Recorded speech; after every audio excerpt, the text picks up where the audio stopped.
দফা 1 যোগী আদিত্যনাথের পদত্যাগ তো শোনা গেল না।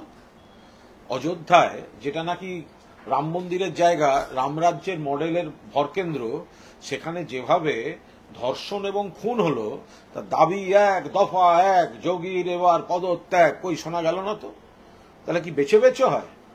যখন এই কুৎসিত ক্রাইমগুলো হয় তখন বাংলায় হলে ব্রেকিং নিউজ, বাংলায় হলে বিক্ষোভ, আর যখন উত্তরপ্রদেশ থেকে শুরু করে মণিপুর থেকে শুরু করে বিভিন্ন জায়গায় হচ্ছে সামাজিক অপরাধ, খারাপ জিনিস, তার প্রতিবাদ আমাদের মুখ্যমন্ত্রী শুধু প্রতিবাদ করে না, তার ফাঁসি চায়। আমাদের মুখ্যমন্ত্রী শুধু প্রতিবাদ করেন না, ফাঁসি চান। অপরাজিতা বিল এনেছেন।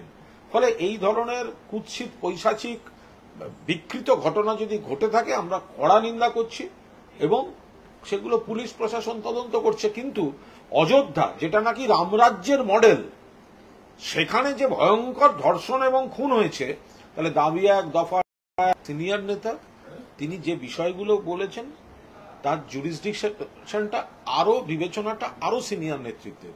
ফলে এখানে আমার কোনো বক্তব্যই নেই।